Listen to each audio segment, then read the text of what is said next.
Hi havia una vegada una vella truja que tenia 3 fillets que buscaven la seva fortuna.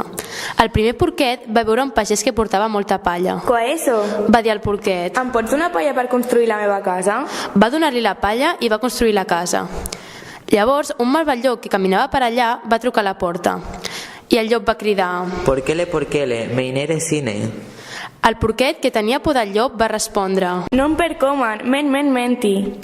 El llop furiós va dir. Ergo ufavo et pufavo et tu em dono un inflavo. Va bufar tan fort que la casa va sortir volant. Aleshores el llop, gran i dolent, va perseguir el pobre porquet. El segon porquet va veure un home que portava un grapat de troncs. Coeso, Va dir el segon porquet. em dones troncs per edificar la meva casa? Va aconseguir els troncs i el porquet va construir la seva casa amb aquests. Poc després, el llop malvat i enorme va arribar. El primer porquet es va refugiar a la casa del segon.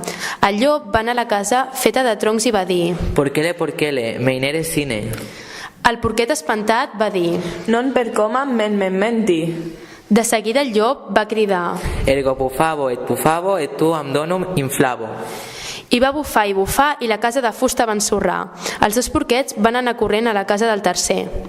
El tercer porquet, que era el més llest, va trobar un home que portava maons i li va demanar. Coeso, dona'm maons per fer-me una casa. El senyor li va donar maons i el porquet es va edificar una casa. Però el gran llop dolent tenia molta gana. Va picar a la porta del tercer porquet i va dir. Porquele, meinere cine. I el porquet va respondre. Non per coman, menti. El llop va cridar. Ergo ufavo et pufavo et tu em dono un inflavo.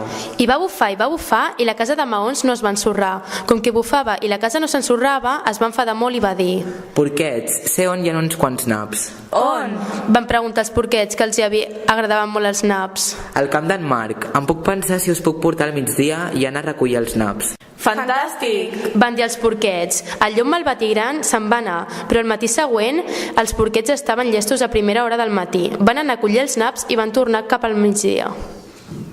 El llop va arribar i va preguntar. Esteu llestos? Els porquets van dir. Ja hem recollit els naps i els hem portat cap aquí. El llop es va enfadar. No em tornareu a enganyar un altre cop, porquets. Digué, els porquets van pujar el sostre pel forat de la xemeneia. La cassola plena d'aigua va crear espurnes i es creà una flamarada. El llop es va fer molt mal al caure a l'olla. El porquet va tapar l'olla quan el llop estava dintre i per sempre els 3 porquets van menjar molt bé i van viure feliços per sempre més. Aquesta és la història dels 3 porquets i un malvat llop.